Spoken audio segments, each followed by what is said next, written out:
আমরা সবাই বলছি আমাদের 28 লক্ষ কোটি টাকা 15.5 বছরে বিদেশে লন্ডার করা হয়েছে, পাচার করা হয়েছে।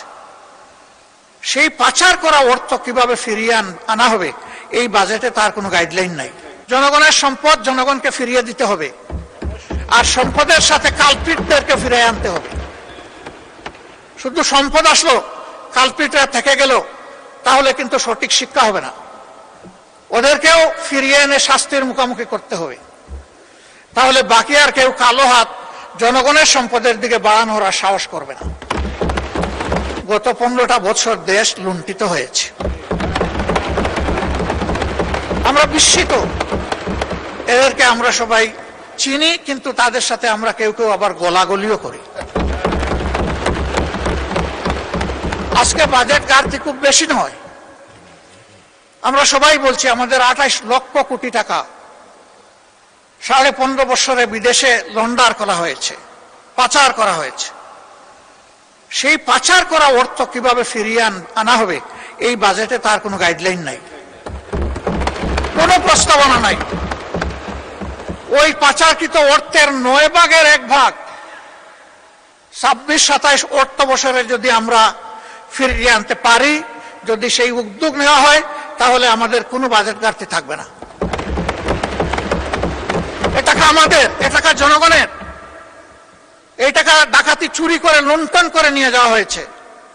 জনগণের সম্পদ জনগণকে ফিরিয়ে দিতে হবে, আর সম্পদের সাথে কালপিটদেরকে ফিরিয়ে আনতে হবে। শুধু সম্পদ আসলো, কালপিটরা থেকে গেল, তাহলে কিন্তু সঠিক শিক্ষা হবে না। ওদেরকেও ফিরিয়ে এনে শাস্তির মুখোমুখি করতে হবে।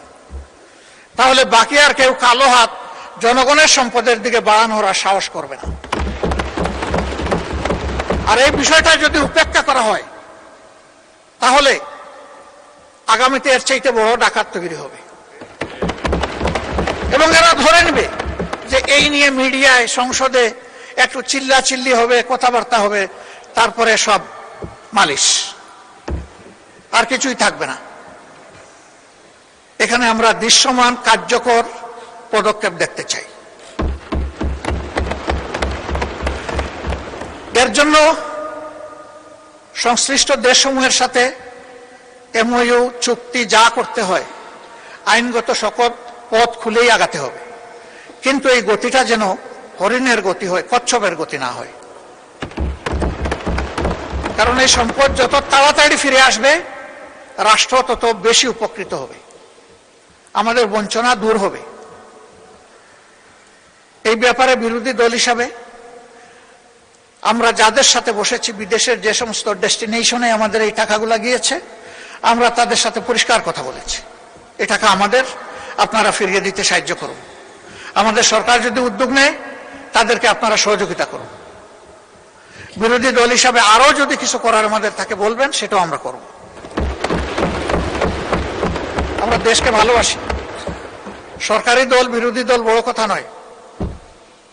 এখান থেকে অনেকেই বলেছেন যে আপনারা এত সমালোচনা করেন, একদিন তো আপনারা সাইড বদল করে এখানেও আসতে পারেন। আল্লাহ ভালো জানেন ক্ষমতার পালা বদল কখন হবে, কারে দিয়ে হবে, কিভাবে হবে, তবে হবে, এটাই কথা।